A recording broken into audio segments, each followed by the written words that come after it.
Welcome guys. सो आज हम करने जा रहे हैं जनरल साइंस के टॉप 50 टू 55 एमसीक्यूज जो प्रीवियस एग्जामिनेशंस में पूछे जा चुके हैं। ठीक है, सो पूरी वीडियो को पूरा देखिए और चैनल को प्लीज़ सब्सक्राइब कर दीजिए। So let's start. Question number first is the recoiling of gun is an example of which of the following. तो रिकॉइलिंग ऑफ गन होती है एग्जांपल एक तो न्यूटन थर्ड लॉ की, बिकॉज वहाँ पे एक्शन एंड रिएक्शन होते हैं और वहाँ पे जो मोमेंटम होता है वो कंजर्व रहता है। That is law of conservation of momentum भी वहाँ पे ओबे होता है। तो यहाँ पे ऑप्शन में आपको दिया है law of conservation of angular momentum, नहीं एंगुलर मोमेंटम नहीं, लीनियर मोमेंटम। सो यहाँ पे आपका आंसर हो जाएगा B part, law of conservation of linear momentum. ठीक है, थर्ड लॉ को भी फॉलो करता है, ये भी आप याद रखना, recoiling of gun. Question number second, scurvy is caused by deficiency of which of the following vitamins. तो विटामिन्स के आपके केमिकल नेम और उनसे होने वाली डिजीजेज आपको पता होनी चाहिए। सो स्कर्वी आपकी हो जाती है विटामिन सी से, जिसका केमिकल नाम होता है एस्कॉर्बिक एसिड। ठीक है, question number third, what is the unit of wavelength. Wavelength क्या होता है? The distance between two consecutive crest और कंसेक्यूटिव ट्रफ्स, या आप बोल लो the length of one wave, one cycle is known as wavelength. तो होती तो लेंथ ही है ना, तो उसकी यूनिट क्या होगी? उसकी यूनिट आपकी हो जाएगी metre. That is D part. Question number four, what is the function of bile juice secreted by liver. एक तो आपको याद रखना है कि बाइल जूस को कौन सिक्रेट करता है? लीवर सिक्रेट करता है। और ये स्टोर कहाँ पे होता है? ये स्टोर होता है गाल ब्लैडर में। ठीक है, और इसका काम क्या होता है? It makes the foods alkaline. So A part is your answer. Question number five, which of the following is an aluminium ore. Important metals की ओर्स जितनी भी हैं वो आपको आनी चाहिए। एल्यूमिनियम की ओर होती है bauxite. Question number six, which of the following type of coal has maximum carbon content. तो कोल की कौन सी टाइप में कार्बन कंटेंट सबसे ज़्यादा होता है? वो होता है एंथ्रासाइट में, और सबसे कम पीट में। ठीक है, सोर्सेज ऑफ एनर्जी से ये क्वेश्चन है, आपको एफएए में भी सोर्सेज ऑफ एनर्जी से चारकोल का क्वेश्चन आया था। Question number seven, which metal is use in the galvanisation process. Galvanisation एक प्रोसेस होता है जिसमें मेटल और स्टील को कवर किया जाता है with a layer of some other metal so that उसको रस्ट ना हो। तो वो मेटल होता है आपका जिंक। बिकॉज जिंक को रस्ट नहीं लगता, इसलिए दूसरे मेटल्स को जिनको रस्ट लगता है उन पे इसकी एक लेयर चढ़ाई जाती है, जिस प्रोसेस को हम बोलते हैं galvanisation. Question number eight, which of the following metal foils was used in the Rutherford's alpha particle scattering experiment. तो रदरफोर्ड ने जो अल्फा स्कैटरिंग एक्सपेरिमेंट किया था, जिसमें उसने डिस्कवरी की थी न्यूक्लियस की, उसमें उसने कौन से एलिमेंट की फॉइल यूज़ की थी? तो उसने यूज़ की थी गोल्ड, गोल्ड एलिमेंट की फॉइल यूज़ की थी। Question number nine, speed of light will B minimum in which of the following mediums. तो स्पीड ऑफ लाइट मैक्सिमम होती है वैक्यूम में और मिनिमम होती है डायमंड में। डायमंड में बिकॉज रिफ्रैक्टिव इंडेक्स डायमंड का बहुत ज़्यादा, सबसे ज़्यादा होता है। जितना ज़्यादा रिफ्रैक्टिव इंडेक्स उतनी स्पीड ऑफ लाइट कम हो जाती है। Question number ten, which of the following protects the body from the infectious diseases. तो कौन बचाता है? ल्यूकोसाइट्स। ल्यूकोसाइट्स आपके जो है वो हमें इन्फेक्टिशियस डिसीजेज से प्रोटेक्ट करते हैं। Question number 11, if a lift is going up with acceleration the apparent weight of a body is. अगर आप एक लिफ्ट में हो और उस लिफ्ट वो लिफ्ट जो है ऊपर की तरफ जा रही है विद सम एक्सेलरेशन, तो आपका जो वेट होगा ना वो थोड़ा सा बढ़ जाएगा, याद रखना। वो क्या हो जाएगा? More than the true weight, that is D part. और सिमिलरली अगर with some acceleration lift downwards आ रही है, नीचे की तरफ, उस केस में आपका वेट कम हो जाएगा। ठीक है, नीचे की तरफ आ रही है तो कम हो जाएगा, ऊपर जा रही है विद सम एक्सेलरेशन अगर, ठीक है, अगर कांस्टेंट वेलोसिटी के साथ जा रही है तो फिर आपका वेट सेम रहेगा।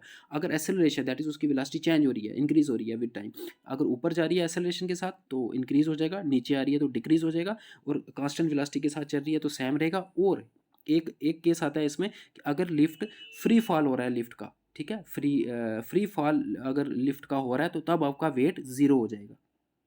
Question number 12, what is the value of triple point of water.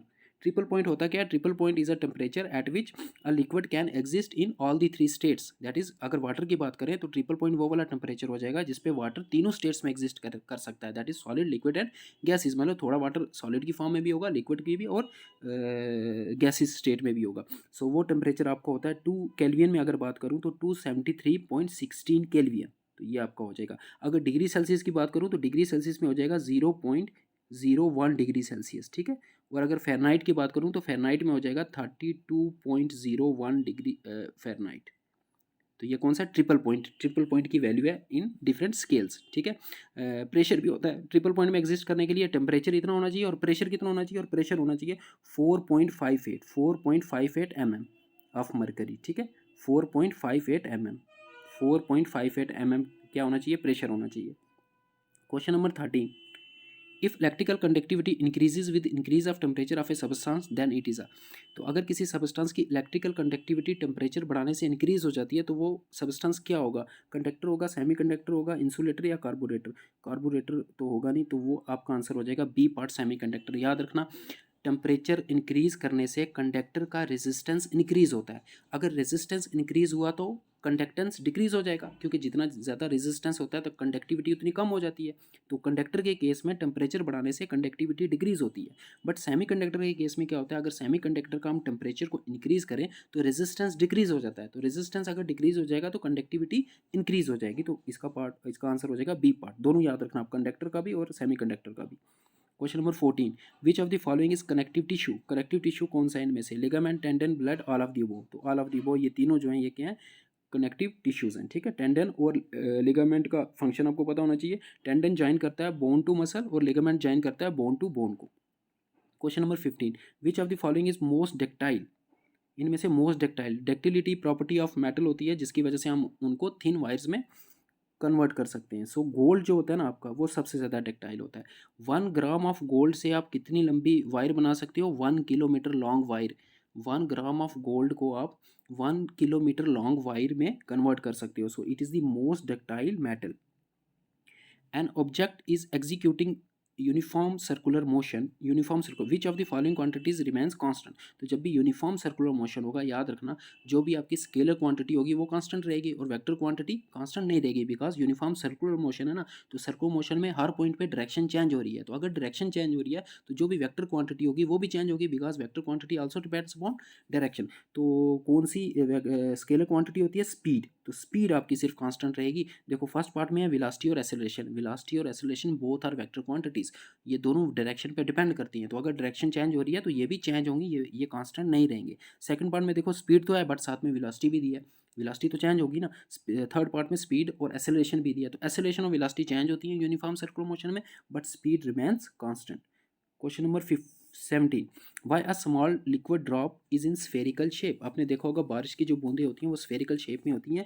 This is due to a property of liquid which is known as surface tension. Due to surface tension, surface tension एक force होती है जो liquid की surface पे लगती है, और ये फोर्स क्या करती है? उस लिक्विड को मिनिमम एरिया में लाने की ट्राई करती है। और ज्योमेट्री में सबसे मिनिमम एरिया जो होता है वो स्फेयर का होता है। 3D फिगर्स में जो मिनिमम एरिया होता है वो स्फेयर्स का होता है। ठीक है, इसलिए वो स्फेरिकल शेप में होती है ड्यू टू सरफेस टेंशन, क्योंकि उनका अपना एरिया मिनिमम करना होता है। Question number 18, which of the following helps to protect the stomach wall from its secretion of hydrochloric acid? आपको पता है स्टोमक में हाइड्रोक्लोरिक एसिड होता है जो कि काफ़ी स्ट्रॉन्ग होता है। तो अब स्टोमक को कौन बचाता है हाइड्रोक्लोरिक एसिड से? स्टोमक की वॉल को वो बचाता है आपका म्यूकस। ठीक है, म्यूकस, म्यूकस एक एंजाइम होता है जो पाया जाता है किसमें? स्टोमक में, जो उसको प्रोटेक्ट करता है from hydrochloric acid. Question number 19, which of the following is the name given two electron moving at A high speed? High speed moving electron को हम बोलते हैं बीटा पार्टिकल्स। ठीक है, बीटा पार्टिकल्स। अल्फा पार्टिकल हम बोलते हैं हीलियम के न्यूक्लियस को, और गामा पार्टिकल्स तो होते नहीं, गामा रेज होती हैं, इलेक्ट्रोमैग्नेटिक रेडिएशन को बोलते हैं gamma rays. Question number 20, if we look at a floating piece of iceberg on the sea, approximately what fraction of it is visible above the sea water level? तो अगर एक iceberg water में float कर रहा है तो उसका कितना पार्ट आपको विजिबल होगा और कितना पार्ट डूबा हुआ होगा? तो ये आपको याद रखना है। 1/8 पार्ट उसका विजिबल होता है, 7/8 पार्ट उसका डूबा हुआ होता है। ठीक है, अगर डूबा हुआ पूछ लिया, डूबा हुआ कितना होता है, तो 7/8, 1/8 विजिबल होता है। Question number 21, which of the following gas is liberated when a metal reacts with N acid? जब भी मेटल एसिड के साथ रिएक्ट करता है तो रिलीज होती है hydrogen gas. Question number 22, speed of light will be, ये तो रिपीट हो गया question, sorry. Question number 23, what happens to the viscosity of a liquid with increase in temperature? तो टेम्परेचर के इंक्रीज करने से लिक्विड की विस्कोसिटी जो है, याद रखना, डिक्रीज होती है। ठीक है, with increase in temperature the viscosity decreases of a liquid. Question number 24, in which among the following the speed of sound would be maximum?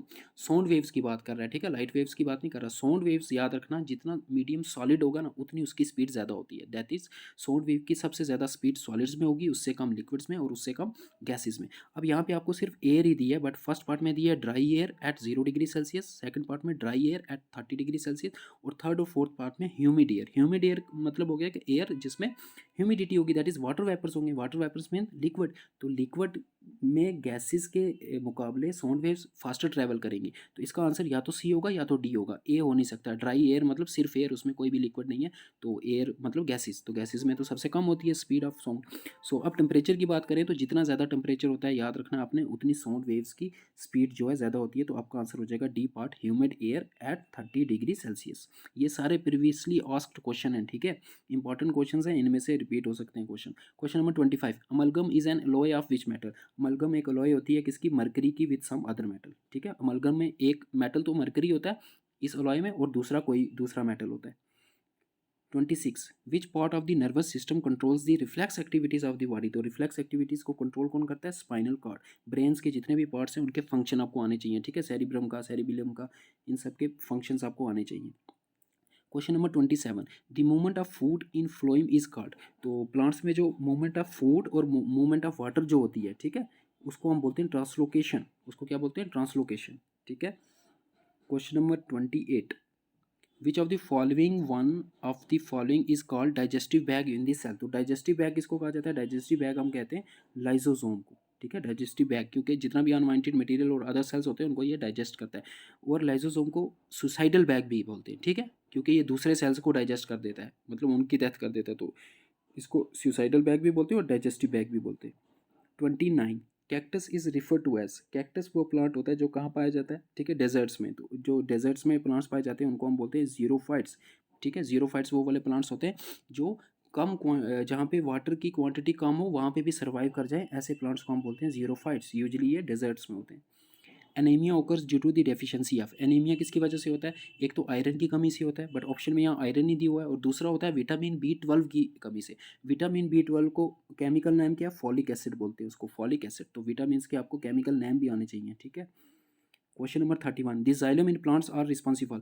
तो प्लांट्स में दो टिश्यूज होते हैं, xylem and phloem. Phloem responsible होता है for the transfer of food, and xylem होता है for water, transportation of water के लिए, ठीक है। फ्लोइम से फूड याद रख लो, फ्लोइम फूड और xylem water. Question number 32, name the fabric which is used in making bullet proof jackets. एक फैब्रिक आता है जो बुलेट प्रूफ जैकेट्स बनाने में यूज्ड होता है, वो फैब्रिक का नाम होता है कैवलर, ठीक है। डी पार्ट आपका आंसर हो जाएगा Kevlar. Question number 33, who discover X rays. तो एक्स रेज किसने डिस्कवर किए थे, विलियम रोटिंग ने। Question number 34, what is the basic unit of our excretory system. तो एक्सक्रीटरी सिस्टम की बेसिक यूनिट होती है नेफ्रॉन, नेफ्रॉन। सी पार्ट आपका आंसर हो जाएगा। बी, जो न्यूरॉन है, न्यूरॉन किसकी होती है, ब्रेन एंड नर्वस सिस्टम की। न्यूरॉन होती है ब्रेन एंड नर्वस सिस्टम की fundamental unit. Question number 35, which of the following enzymes is not present in human stomach. तो ह्यूमन स्टोमिक में कौन सा एंजाइम प्रेजेंट नहीं होता। पेप्सिन भी वहाँ होता है, हाइड्रोक्लोरिक एसिड भी होता है, म्यूकस अभी बताया था जो हाइड्रोक्लोरिक एसिड से प्रोटेक्ट करता है, ये भी होता है। ट्रिप्सिन नहीं होता, ट्रिप्सिन जो है वो स्मॉल इंटेस्टाइन में होता है। सो डी पार्ट आपका आंसर हो जाएगा। Question number 36, which radioactivity pollutant has recently drawn to public due to its occurrence in the building materials। तो एक रेडियोएक्टिव पोल्यूटेंट है जो रिसेंटली डिस्कवर हुआ है, जो कहाँ पाया जाता है, बिल्डिंग मटेरियल्स में, वो है आपका थोरियम, ठीक है। वैसे तो वहाँ पे रेडॉन भी होता है, लेकिन रिसेंटली जो डिस्कवर हुआ है thorium. Question number 37, which of the following is used as a moderator in nuclear reactor. तो न्यूक्लियर रिएक्टर में मॉडरेटर वो होता है जो न्यूट्रॉन्स की स्पीड को स्लो करता है। तो वाटर भी यूज़ होता है और ग्रेफाइट भी, but usually ordinary water use होता है, तो आपका डी आंसर हो जाएगा। Question number 38, 1 horse power is equal to. तो 1 हॉर्स पावर किसके इक्वल होता है, 746 watts, it is a unit of power, ठीक है। 39, which among the following is known as white vitriol. तो जितने भी आपके केमिकल्स हैं उनके कॉमन नेम दिए, देखो कॉमन नेम दिया हुआ है, वो आपको आने चाहिए। वाइट विट्रोल होता है, जिंक सल्फेट को बोलते हैं white vitriol. Question number 40, roots of the plants absorb water from the soil through the process of. तो रूट्स जो होती हैं वो अब्जॉर्व करती हैं वाटर सॉइल से, उस प्रोसेस को क्या बोलते हैं, उस प्रोसेस को बोलते हैं ऑस्मोसिस। ऑस्मोसिस होता है जिसमें लिक्विड जो है सेमी परमिएबल मेम्ब्रेन से पास होता है, ठीक है, from low pressure to high pressure. Question number 41, 1 joule is equal to. तो 1 जूल और इर्ग में क्या रिलेशनशिप होता है, इर्ग होती है एनर्जी की CGS यूनिट और जूल होती है SI unit. 1 joule is equal to होता है 10⁻⁷। ये पावर में है, 10⁻5, 10⁻3, 10⁻7, 10⁻11, 10⁻7 इर्ग्स के इक्वल होता है। 42, reading of barometer going down is an indication of. अगर बैरोमीटर की रीडिंग डाउन जा रही है तो वो किसकी इंडिकेशन होती है, वो इंडिकेशन होती है रेनफॉल की। D part is your answer. 43 in fireworks the green flame is produced because of, fireworks में जो ग्रीन कलर की फ्लेम प्रोड्यूस होती है it is because of the presence of element barium, ठीक है। डिफरेंट एलिमेंट्स की वजह से डिफरेंट फ्लेम्स कलर्स आते हैं किसमें, फायरवर्क्स में, वो आपको पता होना चाहिए। यहाँ पे मैंने नोट डाउन किए। रेड कलर आता है because of strontium, orange colour आता है बिकॉज ऑफ कैल्शियम, येलो आता है sodium, green barium and blue copper. Question number 44 permanent hardness of the water is removed by the addition of, तो water में हम क्या डालते हैं जिससे परमानेंट हार्डनेस रिमूव होती है, वॉशिंग सोडा डालते हैं, ठीक है। अब वॉशिंग सोडा का यहाँ पे केमिकल नाम दिया है, वॉशिंग सोडा का केमिकल नाम होता है sodium carbonate, sodium carbonate Na2CO3, ठीक है। और परमानेंट हार्डनेस होती किसकी वजह से है, परमानेंट हार्डनेस आपकी होती है sulphates and chlorides of magnesium and calcium. Question number 45 which of the following is the largest practical unit of mass, तो मास की जो लार्जेस्ट यूनिट होती है वो होती है Chandrasekhar limit, that is D part. It is equal to 1.4 times the mass of sun, किसके equal होती है, 1.4 times the mass of sun. Question number 46 how many ribosomes are there in eukaryotic cells, तो eukaryotic cells में जो ribosomes होते हैं उनको हम बोलते हैं 80s, और प्रोकैरियोटिक में 70s, प्रोकैरियोटिक में कितने होते हैं 70s। Question number 47 tetra ethyl lead is used as, तो टेट्रा इथाइल लेड को हम लेड को यूज़ करते हैं as a petrol additive, petrol में इसको डाला जाता है, ठीक है। 48 area under velocity time graph represents, तो वेलोसिटी टाइम ग्राफ के अंडर जो एरिया होता है वो आपको देगा डिस्प्लेसमेंट, याद रखना, ठीक है। वो आपको क्या देगा, डिस्प्लेसमेंट। अगर इसी क्वेश्चन में वेलोसिटी टाइम ग्राफ की जगह स्पीड टाइम ग्राफ दिया होता तो आपका आंसर डिस्टेंस हो जाता, ठीक है। अगर स्पीड टाइम ग्राफ होता तो डिस्टेंस, वेलोसिटी टाइम ग्राफ है तो डिस्प्लेसमेंट देगा वो। सिमिलरली अगर एक्सेलरेशन टाइम ग्राफ की बात करूँ, एक्सेलरेशन टाइम ग्राफ के अंडर जो एरिया होगा वो आपको वेलोसिटी देगा, ठीक है। वेलोसिटी टाइम ग्राफ पीछे जाना एक स्टेप समझ लो आप, देखो ना कैसे, पहले डिस्टेंस होता है फिर वेलोसिटी फिर एक्सेलरेशन, तो अगर वेलोसिटी टाइम ग्राफ हुआ तो एक स्टेप पीछे चले जाओ, डिस्प्लेसमेंट। अगर स्पीड हुआ तो फिर डिस्टेंस आ जाएगा, और अगर एक्सेलरेशन टाइम ग्राफ हुआ तो एक स्टेप पीछे जाओ, एक्सेलरेशन के पीछे वेलोसिटी, तो वो हमें वेलोसिटी देगा एरिया के केस में, ठीक है। अगर एरिया पूछा हो, स्लोप डिफरेंट होती है, जैसे 49 में क्या पूछा हुआ है, स्लोप में एक स्टेप आगे जाना है, एरिया में एक स्टेप पीछे आना है, और स्लोप में एक स्टेप आगे जाना है, इतना याद रख लो। तो ये कुछ 6 टाइप्स के क्वेश्चन बनते हैं, सारे आपके हो जाएंगे। Slope of velocity time graph, तो स्लोप के केस में आगे जाना है तो वेलोसिटी से आगे एक्सेलरेशन, तो slope of velocity time graph आपको क्या देगा, आपको देगा एक्सेलरेशन सी पार्ट। सिमिलरली अगर मैं slope of distance time graph की स्लोप पूछता तो डिस्टेंस से आगे स्पीड, तो स्पीड देता। और अगर velocity time sorry displacement time graph की स्लोप पूछता क्या देगा आपको, तो वो वेलोसिटी देगा आपको। समझ के बाद देखो, पहले होता है डिस्टेंस, फिर आपकी आती है वेलोसिटी, अगर डिस्टेंस की बात कर रहे हो तो स्पीड आएगा, फिर एक्सेलरेशन, यही तीनों चीज़ें होती हैं ना। तो अगर आपको एरिया पूछा तो एक स्टेप पीछे चले जाना, और अगर आपको स्लोप पूछा तो एक स्टेप आगे चले जाना। Question number 50 A car of mass 1000 kg is moving with a velocity of 10 meter per second.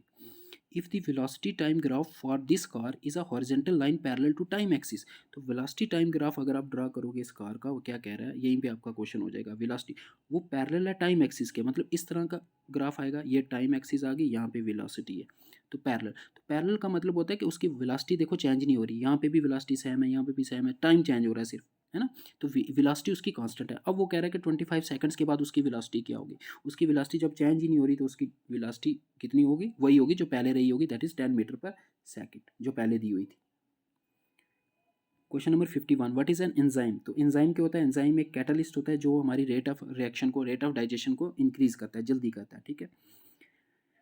The two elements that are frequently used in making transistors, तो ट्रांजिस्टर में यूज होते हैं सेमीकंडक्टर्स, और सेमीकंडक्टर आपको पता है सिलिकॉन एंड जर्मेनियम, ठीक है, ट्रांजिस्टर्स में यूज होते हैं। ट्रांजिस्टर और डायोड्स हो यहाँ पे, तो डायोड्स में भी यूज होते हैं सिलिकॉन एंड जर्मेनियम, और या आपके जो सोलर पैनल्स होते हैं उनमें भी यूज होते हैं semiconductors, silicon and germanium. Question number 53 potassium nitrate is used as, तो पोटेशियम नाइट्रेट को हम यूज़ करते हैं एज ए फर्टिलाइजर, ये तो कॉमन क्वेश्चन था। 64 द सिक्स किंगडम क्लासिफिकेशन किसने दी थी, सिक्स किंगडम क्लासिफिकेशन दी थी कार्ल वोसे ने, ठीक है। और टू किंगडम क्लासिफिकेशन किसने दी थी, कैरलेस लिनियस ने। Question number 55 who invented mercury barometer, तो मर्करी बैरोमीटर इन्वेंट किया था टॉरिसिली ने, that is D part is your answer. तो ये थे मोस्ट इंपॉर्टेंट 55 क्वेश्चन हमने साइंस के लाए, ठीक है। तो प्रैक्टिस करो इनको, और क्या, और अपनी प्रिपरेशन चेक करने के लिए ये मैंने लाया, आपने अपनी प्रिपरेशन चेक करनी है 55 में से आपने कितने आपको आते थे, ठीक है। सो अगर आपने चैनल को सब्सक्राइब नहीं किया please channel subscribe the channel, और टेलीग्राम ग्रुप का लिंक आपको मिल जाएगा डिस्क्रिप्शन बॉक्स में, उसको भी ज्वाइन कर लेना। Thank you.